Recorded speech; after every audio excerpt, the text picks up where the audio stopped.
Good morning, Whale Fam. How's everybody doing today?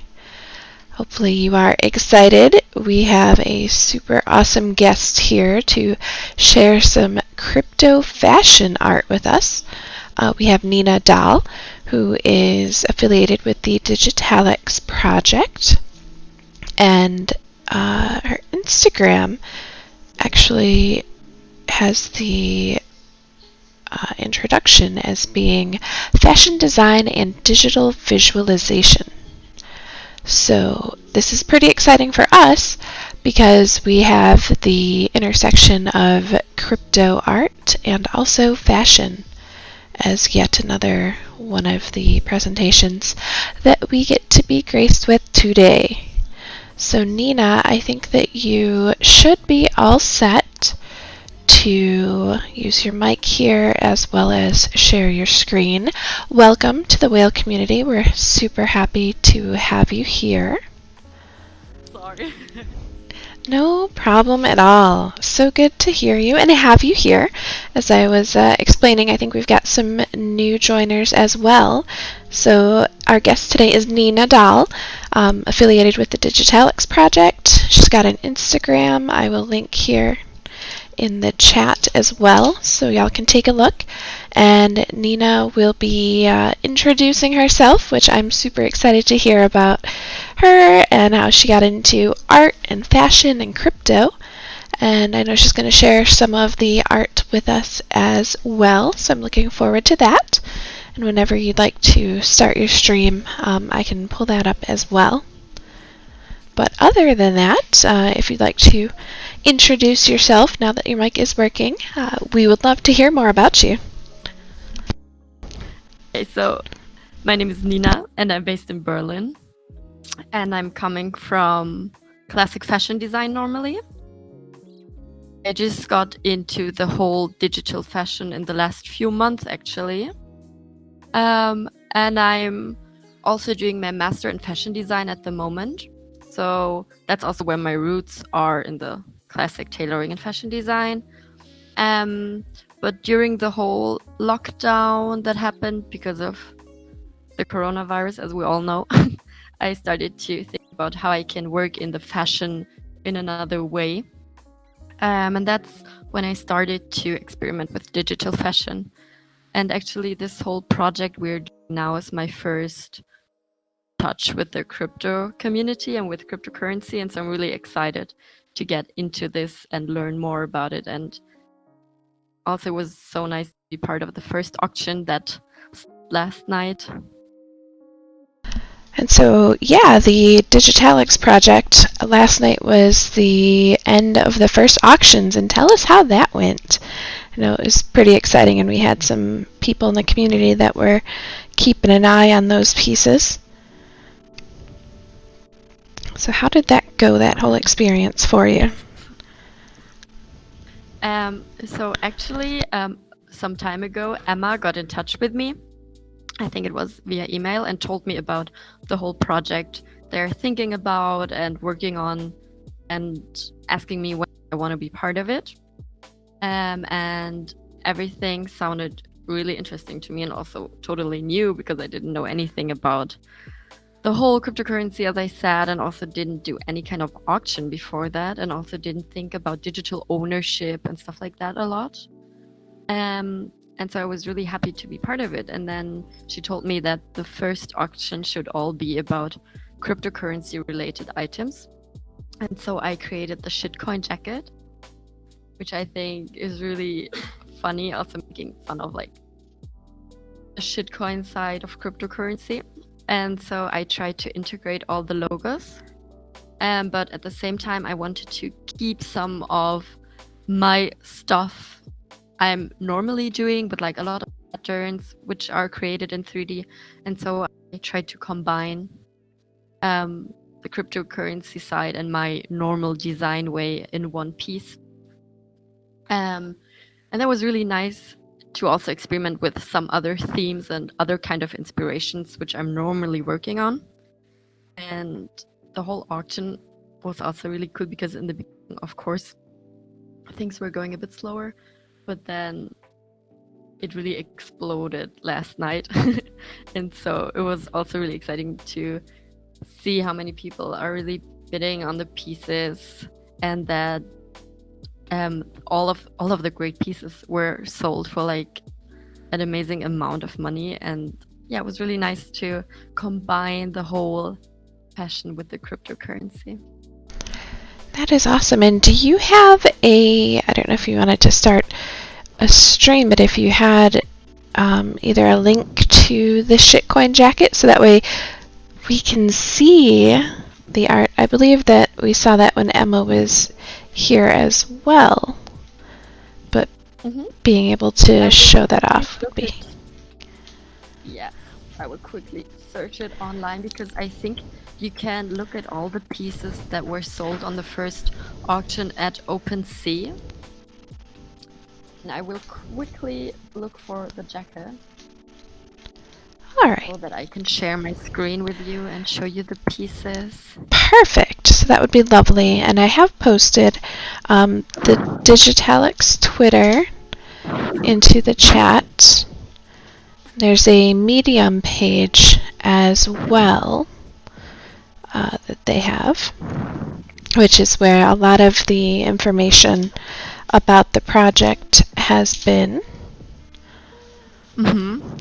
So we've got those things, and we're excited to see the art. And so based on how the auction went yesterday, how do you feel about the future of designing for fashion and crypto? Is this something that you're excited? Do you have lessons learned? Yes, totally.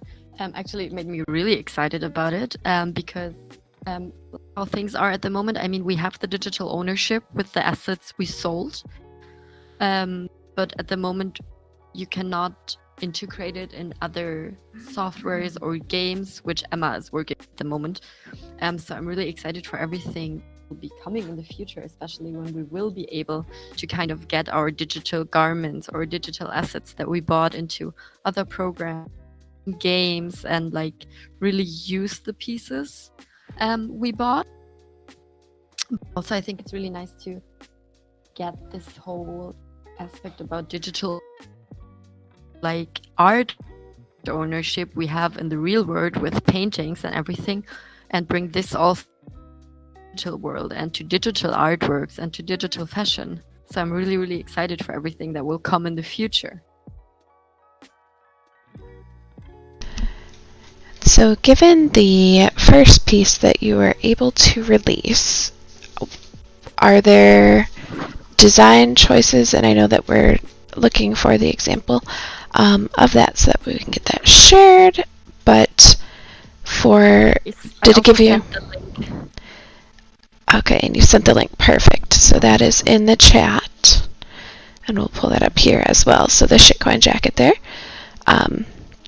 which has the different textile patterns, it looks like, of some coins and some other crypto-related art. So that's pretty fun, and I love that it's interactive. It has like the 3D model spinning in front of the pattern as a very cool display. So in the background you can...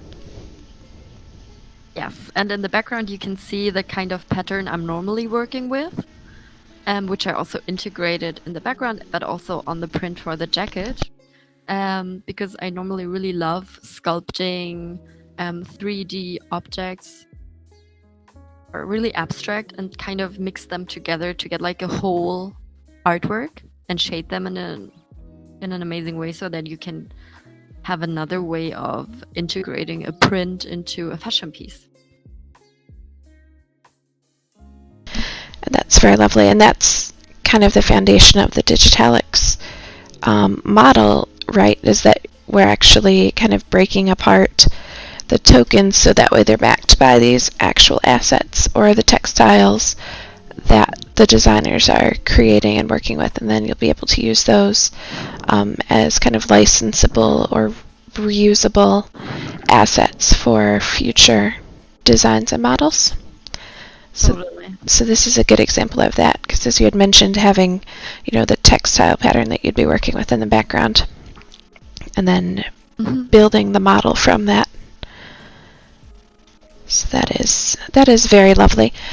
And so what else, now that you've got this one out, and I know that the DIGITALAX team is rolling out new auctions as well, do you have any future directions planned, or did this give you, some more ideas now that you've started here? What do you see yourself moving toward next?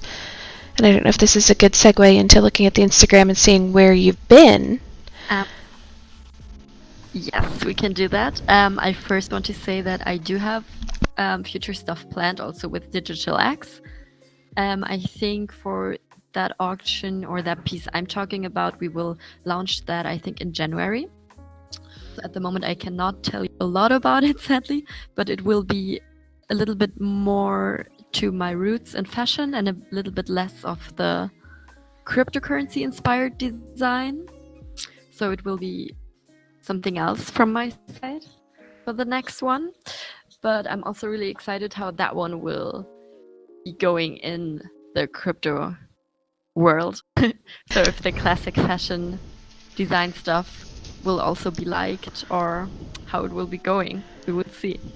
Right. Well, and that's interesting because I know that the main theme of this first release was all crypto based. This was like the integration between fashion and crypto, and kind of really tying those together in a very visible, obvious sort of way. So now that you've got the introduction to the market, that does give you kind of the freedom to go back to those traditional fashion roots. And I'm very excited to see how that will play out, because I think that there is a lot of appreciation for art and traditional fashion, and so getting that onto a crypto platform is very exciting. Yeah, totally. So maybe now I can show everyone what I'm doing normally or where I'm coming from. Oh, that would be perfect.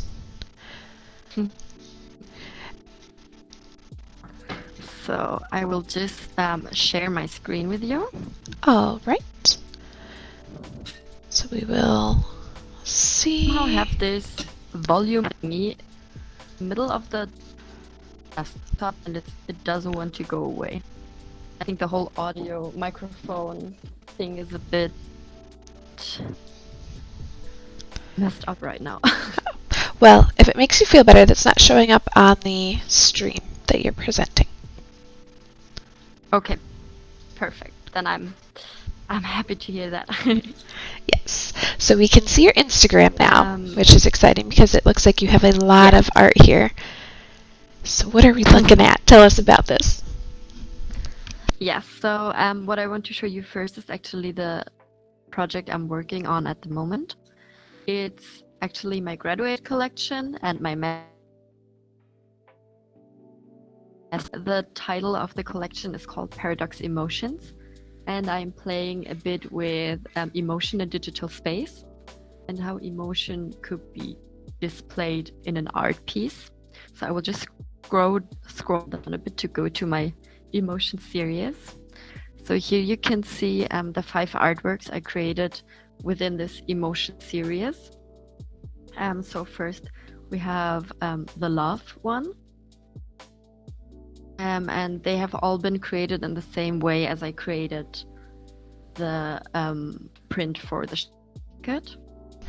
All right. And so I guess what is your process? I know that you said you've done it in the same way, but how are you creating these? That's interesting. What tools are you using? Is there like a drafting process, or you just get the idea on paper and then you move it to digital? What do you tell us about that?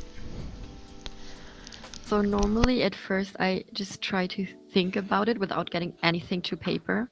So I just try to find other words that kind of symbolize what I want to express. And then I just go straight into the program without sketching really. The program I'm working with for stuff like that is called ZBrush.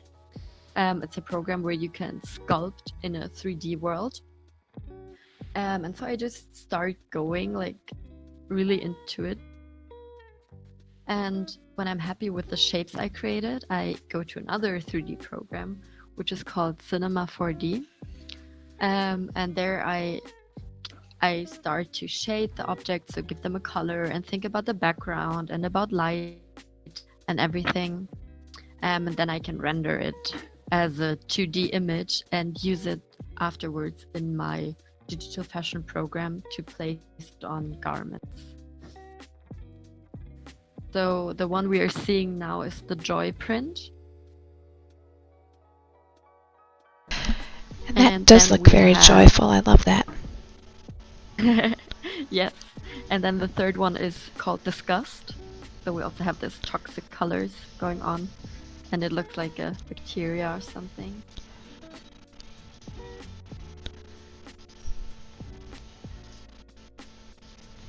And then that one is Anger. So it's like a little monster wanting to attack you, actually.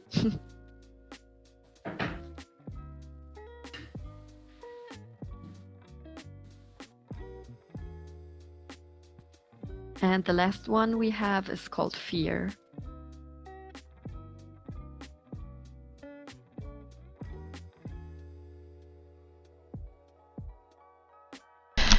That is stunning. It's got the dark, scary, but small, like in the middle, almost gives a little bit of hope, like you're trying to hold on. But the spikes there, that is, I love that. Also, kind of like an organ in a rib cage, and then we have the glass scattering, like when you feel that everything is kind of breaking apart because you're so scared. And now I can show you how I go on. If I created the artworks, then I bring them into the fashion pieces. So here's the first look of the graduate collection, and there you can see that the corset she's wearing also has the love print, but in a scaled up way, that we get an overall pattern. Oh, and this is fun. It's even got a scene. So that way you get the full look. Because I wanted...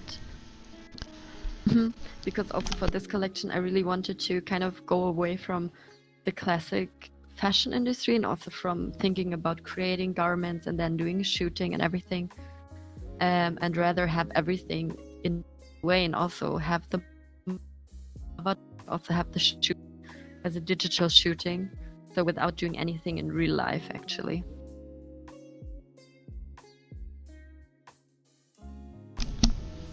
That's amazing how you can create the whole, photography setup digitally, which has been great for, during the quarantines when everybody's doing the distancing, you're still able to continue with your craft and the promotion.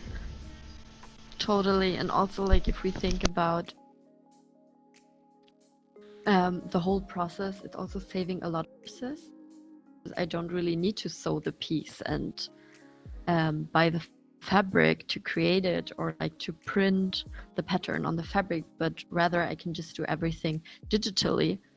And so kind of my only resource I'm really wasting is the energy that my computer needs to run, which is definitely way less than if I really fabric, sew everything, have the shooting, etc. So for these that you are showing us now with your, emotions collection, obviously some of them were more abstract, non-apparel type pieces, but these are very clearly, fashion, apparel. They could be created as wearables. Is this what we are maybe able to expect from your next releases? Something along those lines? Yes. So the next one will really be more in the, let's say, fashion world, but still also work with 3D patterns and abstract patterns, but then combined with real fashion pieces that could also be created in real life or worn in real life. Yes. And here I would like to show another example. Here we have the pens where the Disgust print is on it. And so you can see how the abstract kind of artworks are really going into this whole fashion aspect. those are, and that's nice. So you're actually able to take that 3D design and then turn that into a pattern for the items. I like that. And so we have yes, totally. Or what I also did here is that I used it as a pattern. And I also put it in the background like I did with the shitcoin jacket.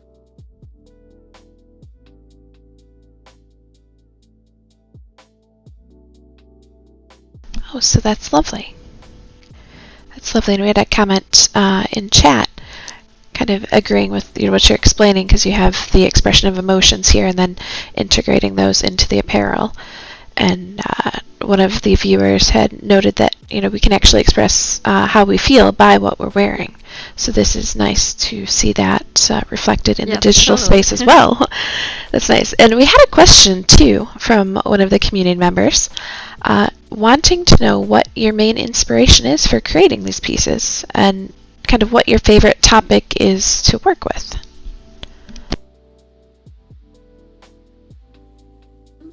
I think this really was all based a lot on emotions. So especially for the artworks, I really got the inspiration from those emotions, or how I would visualize them if they would have like something visual, how they could appear, because I mean, it's emotions is totally abstract, so we do not know how it would look because it's nothing that is in the real world, like something we see. But overall, I would say I really like to get inspired by topics that are not fashion related, to also think about other stuff. I think mostly that's it, but also sometimes it's really intuitive and I just go into the program and I look at the pieces I already did, and then I just experiment with it a bit, and then some new pieces are being created. Yes, I think that's mostly it. All right, so then I have another question. Looking at the 6 images that you have on the screen right now, it seems like a lot of the color choices that you make are kind of in the darker realm. So we have a lot of black. There seems to be a lot of the purples and the reds. It gets into some pink and some of the accent colors like the green. But is that primarily, kind of the color palette that you work in? Is it a lot darker focused with just some accents? Or do you tend to base it on collection? I think if we're really only talking about clothing, then those are mostly the colors I'm working with. If I even think about the collections I did before this one, before getting into the whole 3D world, they were even less colorful because I also didn't work with prints at all. So I'm evolving and getting more colorful through the 3D world, actually. But if it comes to abstract artworks, I would say I really use all of the colors. If we go down in emojis, I mean, of course, 3 are quite dark, but because it's also like kind of negative emotions. But I think if it comes to the abstract artworks, I really like to work with all of the colors. And then it's also quite colorful and bright. That was a good answer. And so we have a response in the chat that says they really love this look, so the art that you're creating so far, with a follow-up question asking if you've been able to produce any of these pieces for sale. I know that we had, the one that was just done in the DIGITALAX auction, but have there been any other places that you've created the art or actually taken from the 3D to the real world and rendered those? Is there anything that's ready to wear?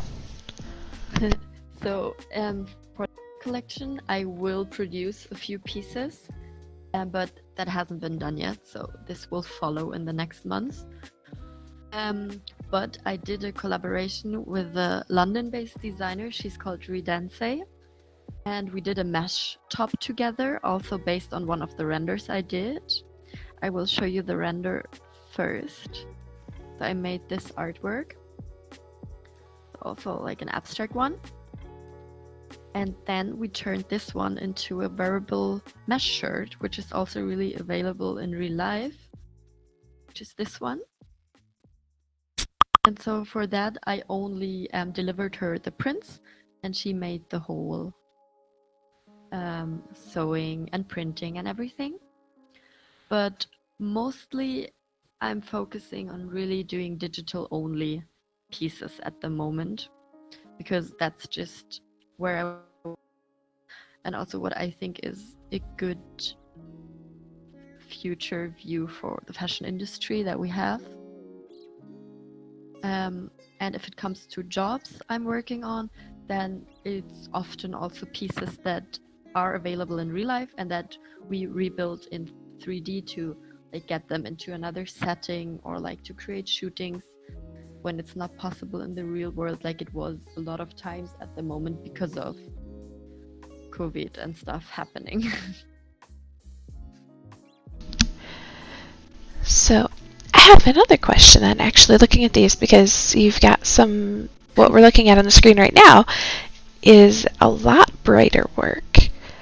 And so one of the things that you had mentioned when you were talking about how before, when you're creating, the more physical pieces, is that you weren't working with patterns and, the textile patterns then, so it was less colorful. With the transition to digital art, have you found that having kind of the limitless color options, how has that affected your design process? Because I imagine when you're creating with physical assets, like the textiles, you're limited to whatever is nearby or can be created in a textile. But digitally, you have a much wider range of colors that are available. So how does that impact your work or your process?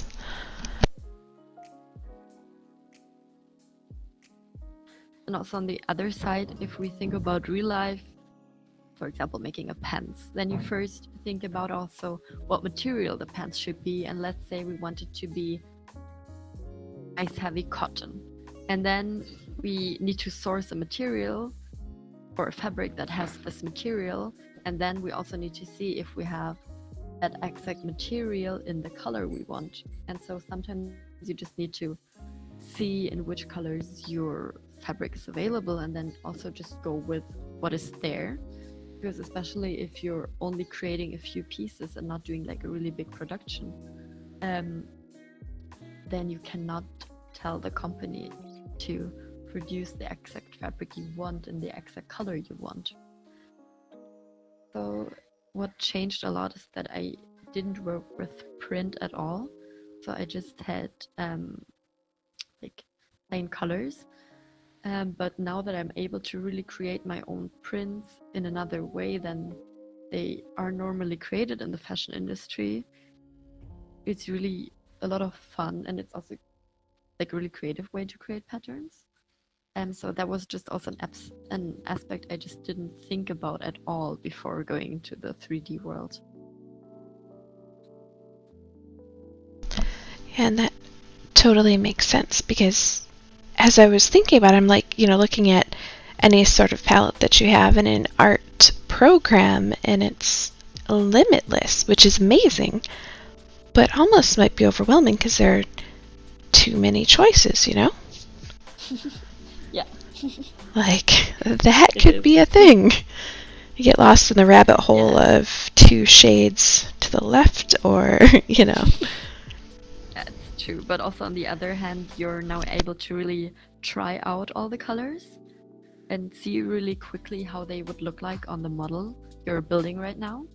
So you can also decide quicker than in real life, because in real life I would need to do other samples or other prototypes to really see how the garment would look like in the color.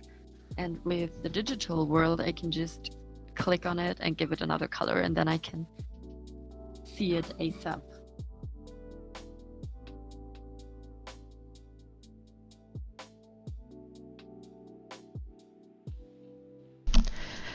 All right, so this is lovely. So I guess we've seen more of your digital work. Is there anything from the pre-digital phase that you think would I don't want to say like show us all your early stuff because, you know, I mean, it's interesting to see the growth process, obviously. Yeah. But have you considered taking some of the early things that you have done and maybe recreating those in like a version 2 in the digital world? I did. I did that actually. Wait, I will first show you the digital version, or like what my inspiration was. So here you can see this sleeve. And that one is not just one pattern piece, but it's several pattern pieces. To give it like some nice volume, which you wouldn't get that easily if you would just have one pattern piece. And also it's the same on the stress. Here it looks a bit different because it's just another fabric. That is actually a way of pattern construction used prior to this in real life. I need to scroll down a lot but then I can show you. So here it is. So that was actually my graduate collection from Fuller. And here I started with, for example, this sleeve construction, which I then brought into the digital world. And I think also my design aesthetic when it comes to shapes is basically still the same as it was when I did the real garments. So that's interesting to see how you've taken, you know, in the real world, this kind of sleeve construction and then translated that for the digital as well. That's so beautiful with all the flowy fabric there. Having it, you know, the different layers too. I like how it's, you know, kind of see-through, but then when you layer it, then it becomes a little bit more, you know, opaque. So getting effects like that are very visually appealing. There's also another version of that one. It's this. It's in blue, but layered over a pen. Thank you so much for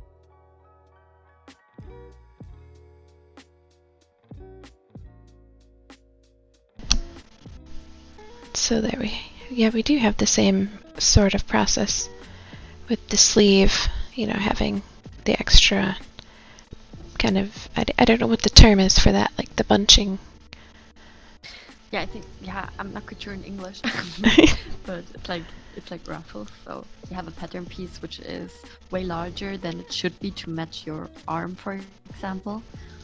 And then you kind of some ruffles in it to make it shorter, like to make the line length shorter. And because of that, you get all those nice ruffles and volume. And that's what I like to do a lot, and that's also what I do in the 3D world with my pattern pieces. Nice. So that's in a way quicker and easier way. Yeah, I can imagine. And that must be fun because that gives you more time to do essentially more iterations over the thing, you know, because when you're designing the real world, it, you know, takes time and materials, and sometimes once you've done something to a material, like cut it, you can't go back. But digitally, you have the opportunity to quickly either undo it or, you know, re-render it, which is kind of fun because that gives you more chances to find the exact way that you'd like to convey the idea, you know, in your head. Yes, totally. But like also it's funny because some things are so much quicker in the digital world. For example, with this, okay, yeah, it's routing, I think. Yeah, it's way quicker.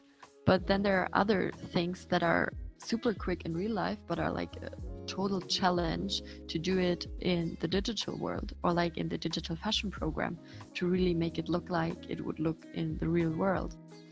So yeah, that's really funny because sometimes you really need to think in another way that you would think about it in real life to kind of fake what you want to.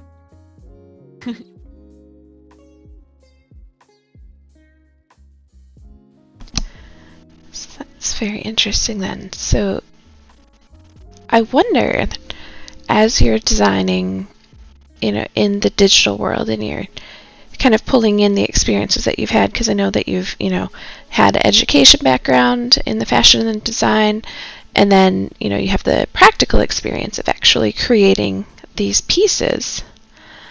So those are kind of, your starting point, right? And that's what you can bring into the digital world and start there. And as you said, some of it you might be able to do quicker or easier than before, but others, you need to kind of rethink how that's happening. But I'm, I guess, curious to see or know, kind of get your opinion on, as you're creating things digitally, if there will be concepts or ideas that you come up with in the digital world that will be new to, creating in the physical world, where you'll be able to pull that out and then actually have like something entirely new because you have to use this different way of thinking about things. Yeah, I think what I already mentioned is really the thing about creating prints. Because, you can totally create them in the 3D world and then have them digitally printed and then create a real garment with those.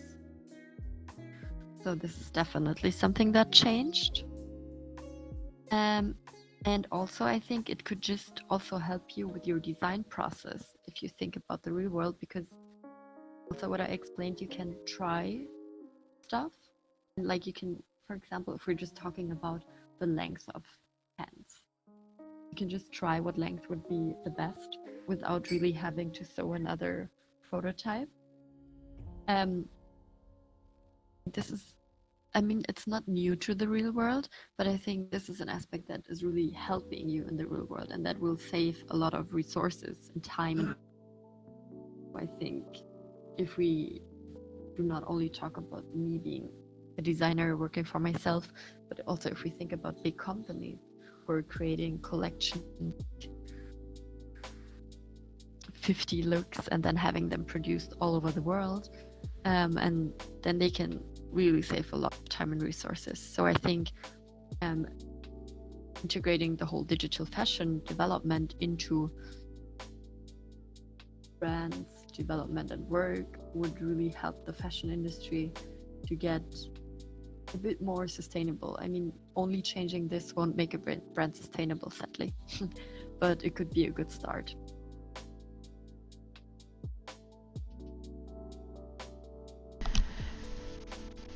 This has definitely been, I think for me, because I will say I have no background at all in fashion, so all of the DIGITALAX presentations I've had so far and the conversation with you, I have learned a whole bunch about how it works, and I think this is super interesting, and that's helpful, especially for people who maybe are newer to both the crypto space, because this is something that you've taken art physically and then turned it digital and then gone that step further and turned it into crypto, which will be interchangeable among platforms.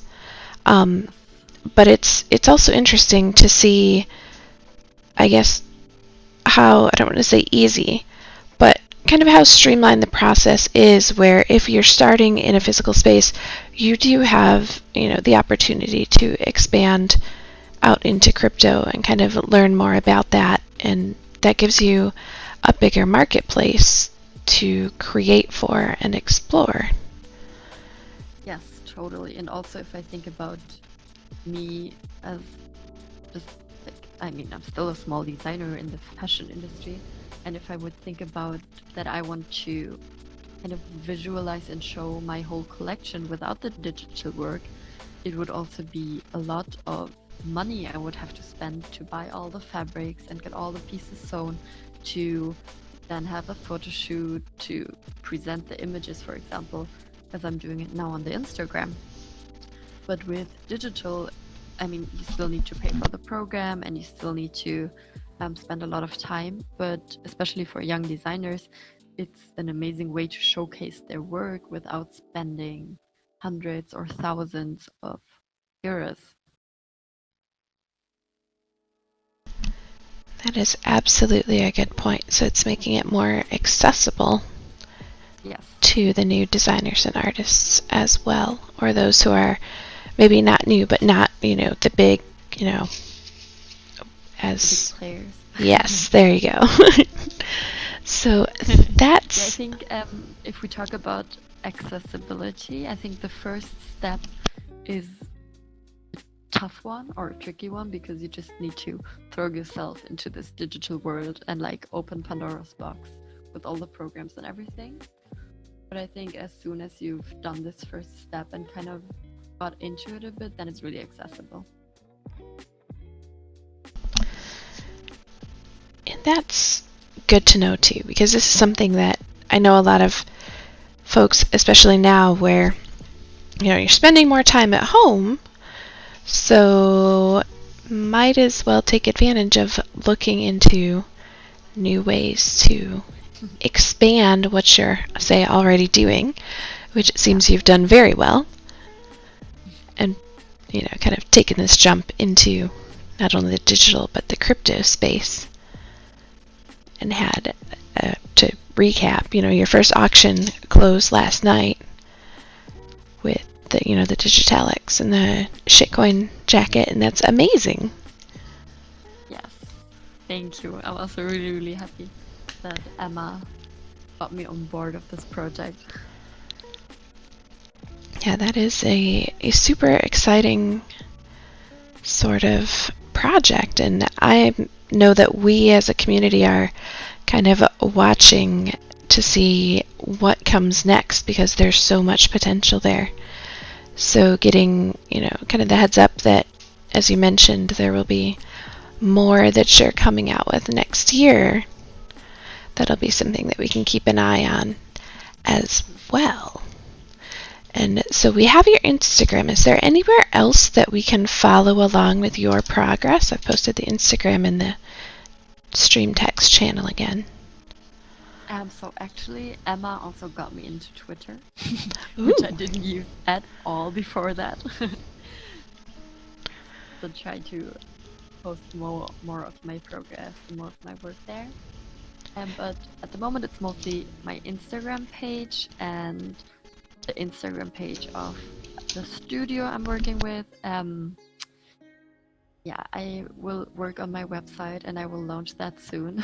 But at the moment, it's my Instagram where I will really post all of my new works.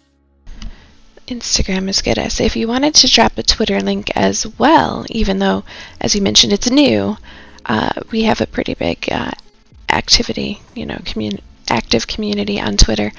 So we could definitely give you the follows there and keep up with your progress on Twitter and Instagram if you're interested. Because it's nice to be able to connect with people in different, mediums. Should I just drop my Yeah, just write in that stream text. handle in there? Yeah, that would be perfect.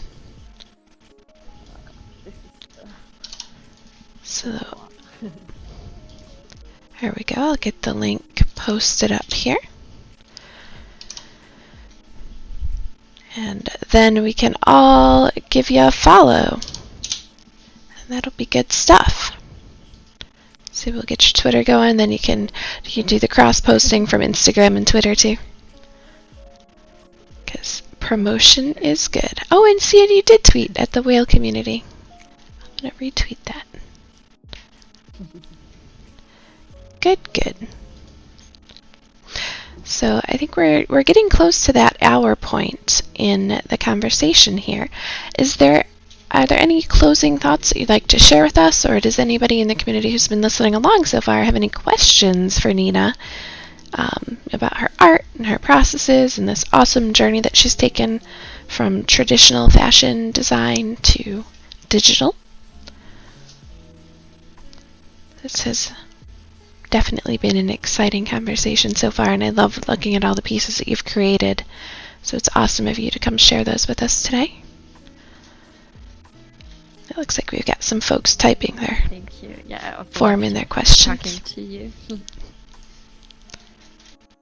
So we'll let them type. And I think it's pretty cool how, you mentioned that you use ZBrush as kind of the initial building tool for your art. So that's something that the community, if they haven't looked into yet but are interested in creating, some of these type of art pieces, that would be a good program to look into. Yeah, and it's also really fun to use. And fun is important, because I know that I would say there are some, design programs that I've used that are effective, but it's so cumbersome that I feel like it's sometimes not even worth the effort. So I'm glad to hear that this is a fun one. I might check that out. Yeah, it's a really intuitive one and a really fun one. So that one is really good, and they also have a small version of the program. I think it's called ZBrush Core Mini or something, which is completely free. If you just want to have a look and just try it a bit, you can definitely go for that one, because then you don't need to pay anything and just see if it's the right tool for you, or if you just want to play around with it a bit. Oh, that's perfect. So it looks like we have actually some words of support encouraging you to keep up your good work, because we are all very excited to see some more awesome stuff coming from your designs here. This is amazing.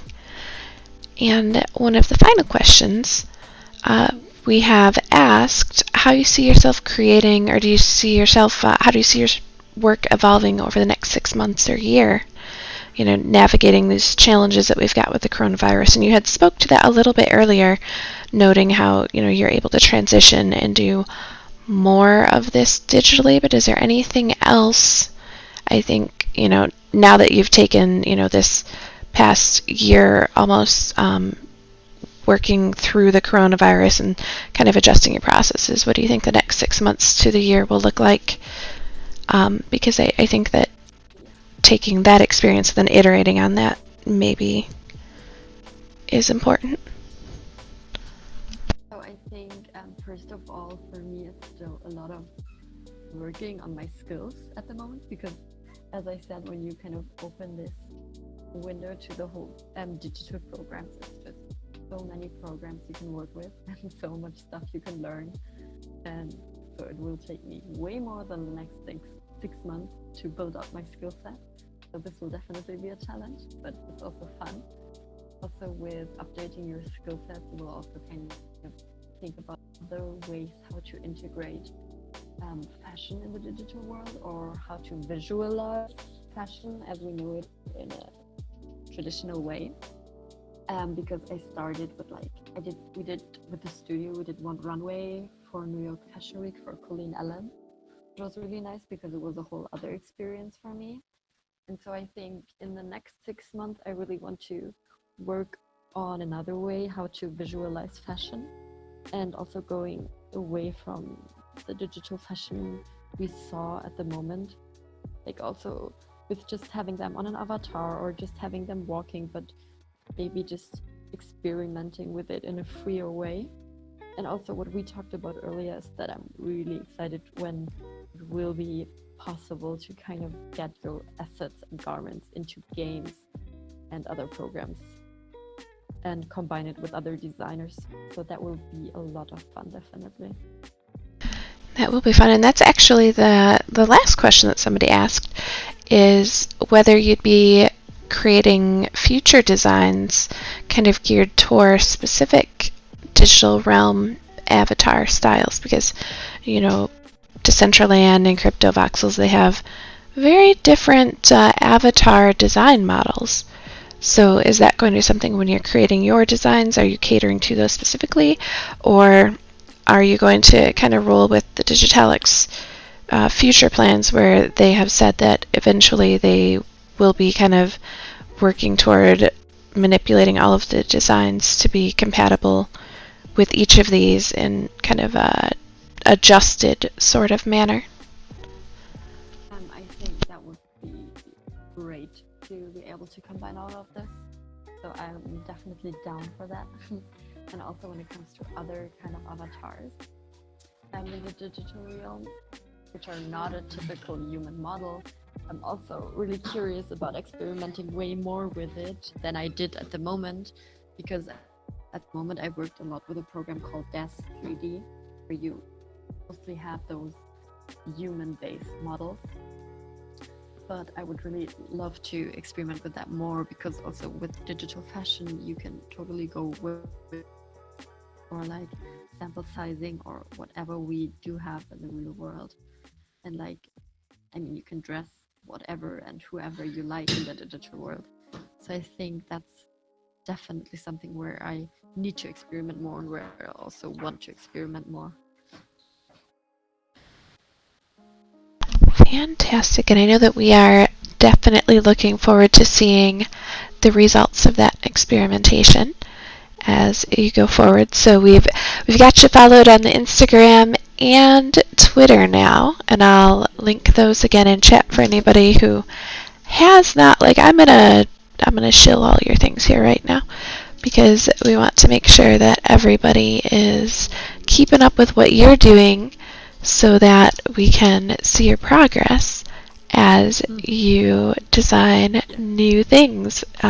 It's always exciting to see the progression of what artists are creating, and kind of get, as we're going through, seeing the learning process and the growth, and seeing exciting new things that you are coming up with and sharing with the world, because it's just amazing to see. So that will definitely be something that we will be keeping an eye on. And once you get your next collection ready to go and out, if you want to come back to the whale community and share more with us, we would be more than happy to have another stream having you here and sharing new things. So Perfect. I will definitely do that. Awesome. Well, thank you very, very much, Nina, for coming to hang out with the whale community today and show us more about your art. Introduce yourself, tell us about the design processes that you've been going through. This has been amazing, and I am very grateful. I know the community is also excited to have you here, to have met you, and learned a little bit more about what it is that you're doing in the crypto space. Thank you a lot for having me. Yes. It was a lot of fun to talk to you. Thank you.